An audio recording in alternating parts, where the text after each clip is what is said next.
revision, and so this is stuff that we've done already, but then I do want to also press on and look at some more complex stuff as we go as well. So I'll start off with this. This should be revision. So looking at that first question there, question A, 3A plus 4A, what's that going to be, Flynn? It's going to be 7A. Okay, that's nice and easy. So it's when we're adding terms of algebra, it's just like we're adding numbers, but we leave that letter in there. Okay. All right, question B, you've got 11 B's, and you're taking one B away. How many B's are you going to be left with, Alex? 10. So I've got 10 B, so write 10B. Okay, question C. 5 plus x plus 2. What's that going to be? Yep. 7 plus x. Yep, 7 plus x or x plus 7. So what we're doing there is we're collecting our like terms, which are 5 and 2. 5 plus 2 is 7. Okay, and x can't combine with 7 because we don't know what it is. Okay, so we just leave it as x plus 7. Question D. 2ab plus 3ab. How many ab's are we going to have, Oliver? 5. So we've got 5ab.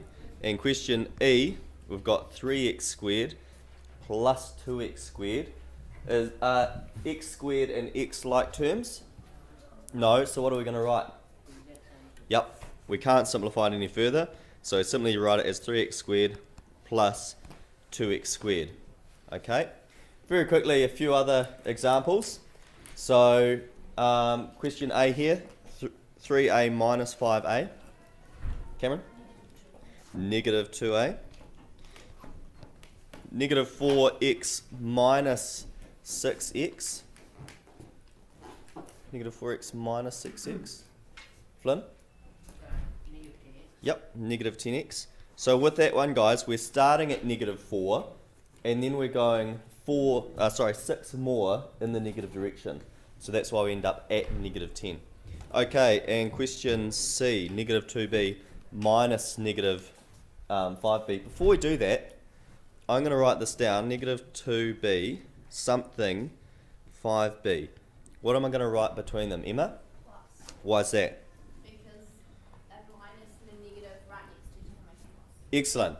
Okay, so let's write equals underneath to show what this expression simplifies to.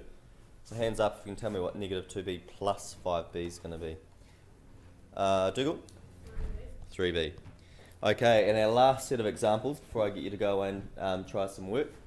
So question A, collecting our like terms. If I look at my first term, what's my like term with 3x? Megan? 5x. Nearly. Emma? Negative 5x. Negative 5x. We have to remember to collect the sign in front of that as well.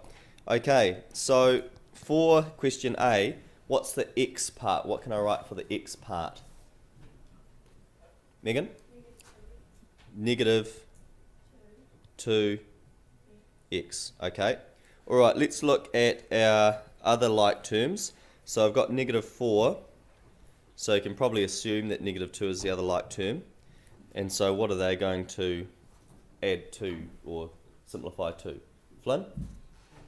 Negative 6. So we're starting at negative 4, going 2 more in the negative direction, so that's negative 6. Right, let's look at question B. What's a like term with 2y squared? Someone else this time hasn't really answered. What's a term that has a y squared in it? Elliot? Minus 3y squared. Yep, negative 3y squared. Now here, because we've got minus negative 3y squared, I'm actually going to collect both signs that are in front. Okay, so what does my negative and negative mean, Thomas? Plus. So we could just say that that's actually just plus 3y squared. So how many y squareds am I going to have all up? 5. Thomas? 5y squared. Okay, so let's look at our other like terms. So negative y, is that like terms with positive 5y? Yep. And hands up if you can tell me what that simplifies to. Cameron? Sorry, Caleb? 4y 4. 4y. So I'll go plus 4y, and that's it. Okay, now the work for you is underneath, so you don't have to write out the question, but if you've got any steps of working, make sure you write those steps down. And also, if you want to review what I've just done, I have recorded that as well. Okay?